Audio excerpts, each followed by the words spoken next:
بسم اللہ الرحمن الرحیم۔ السلام علیکم۔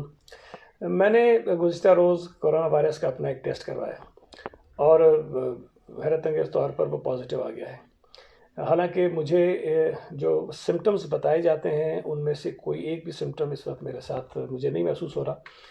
نہ مجھے کھانسی ہے، نہ مجھے نزلہ ہے، نہ مجھے زکام ہے، نہ مجھے بخار ہے، نہ میرے جسم میں مجھے کوئی درد محسوس ہوتا ہے۔ میں بالکل 100% اپنے آپ کو فٹ محسوس کر رہا ہوں اور نارمل محسوس کر رہا ہوں۔ لیکن چونکہ میرا ٹیسٹ پازیٹیو آ گیا ہے اور میں نے ایک آج اور بھی ٹیسٹ کروایا ہے جس کا میں انتظار کر رہا ہوں، اس کی رپورٹ بھی آ جائے گی، لیکن پازیٹیو ٹیسٹ آنے کی وجہ سے میں نے اپنے آپ کو احتیاطی طور پر مکمل آئسولیشن میں ڈال دیا ہے۔ میں اس وقت اپنے گھر پر ہوں اور اپنی تمام ذمہ داریاں جو ہیں وہ گھر سے بیٹھ کر ادا کر رہا ہوں اور انشاءاللہ تعالیٰ کرتا رہوں گا۔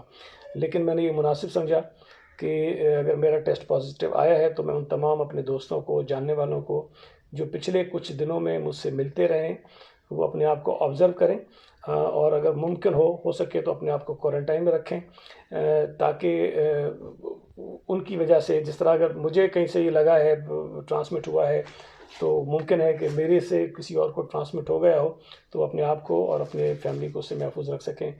اور اگر ان میں سے کسی کو کوئی سمٹمز محسوس ہوں تو پھر یقیناً اپنا ٹیسٹ بھی کرائیں اور پھر آئسولیشن میں بھی چلے جائیں۔ میں شہریوں سے بھی گزارش کرنا چاہتا ہوں کہ حکومت نے جو لاک ڈاؤن کا فیصلہ کیا ہے اس کو سنجیدہ لیں، اس پر عمل کریں اور اپنے آپ کو، خود کو، اپنے بچوں کو، اپنے بزرگوں کو، سب کو گھروں میں بٹھائیں تاکہ یہ جو خطرناک وبا اس ملک میں پھیلتی جا رہی ہے اس کو ہم روکنے میں کامیاب ہو سکیں، اس کا مقابلہ کر سکیں۔ میں پھر گزارش کرتا ہوں کہ حکومت کی جو احتیاطی تدابیر اختیار کرنے کا ہدایات ہیں اس پر عمل کریں تاکہ ہم سب مل کر اس جنگ سے کامیاب ہو سکیں۔ میں بالکل ٹھیک ہوں، میرے لیے دعا کیجیے۔ اللہ تعالیٰ ہم سب کی مدد اور رحمت کرے۔ بہت شکریہ، تھینک یو۔